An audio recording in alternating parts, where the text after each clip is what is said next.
Bob Dylan is one of the most influential songwriters in modern music, a poet, a provocateur, and a legend. But even icons develop strong opinions about the music around them. Throughout his career, Dylan has occasionally been surprisingly blunt when expressing dislike or frustration with certain bands or styles. Today, we're counting down the 6 bands Bob Dylan has been most openly critical of, whether for musical, cultural, or personal reasons. 6. The Beatles. Although Dylan and the Beatles influenced each other deeply in the 1960s, Dylan was famously critical of some of their biggest hits, calling songs like Yesterday and Michelle too smooth and overly sentimental, even suggesting they lacked the raw urgency he valued in songwriting. He also once joked that Lennon's fourth time around sounded like him, implying irritation at being imitated. Why Dylan wasn't a fan? He often prized authenticity and grit, and at times found the Beatles' polished ballads to be commercial and derivative. 5. Kiss. During his born-again Christian phase in the late 1970s, Dylan openly blasted Kiss in concert in Arizona, telling the audience, "If you want rock and roll, you can go see Kiss." A line loaded with clear disdain.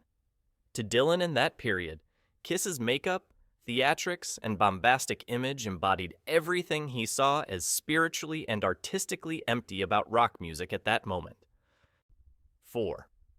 Led Zeppelin. Dylan hasn't publicly launched a full-blown feud with Led Zeppelin, but there's a legendary backstage exchange from 1974 where, when introduced to the band's manager, he retorted dryly, "Do I come to you with my problems?" suggesting he wasn't particularly impressed with their swagger or heavy rock approach. While respectful of their success, Dylan clearly felt their bombastic blues rock style wasn't where his own musical values lay. 3. The Rolling Stones. At certain times, Dylan has called the Rolling Stones the greatest rock and roll band in the world, but his relationship with them hasn't always been smooth. At points in the 1970s and into the 1990s, he expressed irritation with their performance style, even reported to have walked off stage mid-gig with them, an act interpreted by some as a sign of real frustration. His critiques tended to focus on showmanship and approach more than outright hatred, but they were sharp when delivered. 2. Simon and Garfunkel. Despite similar roots in 1960s folk, Dylan and Simon and Garfunkel didn't always see eye to eye.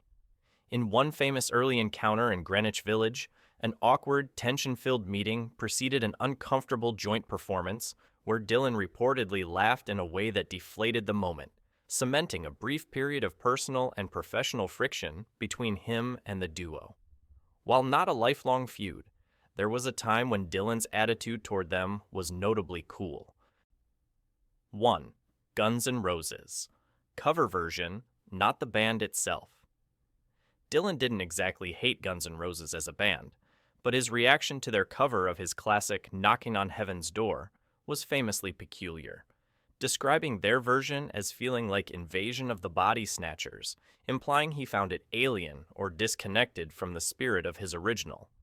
This comment reflects how Dylan sometimes reacts strongly to interpretations of his own work that stray too far from his musical sensibility, and stands out as one of his more famous public dislikes. Bob Dylan has always been beloved and mercurial. He's praised countless musicians while openly dismissing others, not always out of hate, but often out of a deep belief in authenticity, emotional truth, and what music means beyond commercial success. Which of these band dislikes surprised you most? Who would you put on Dylan's blacklist? Drop your thoughts in the comments.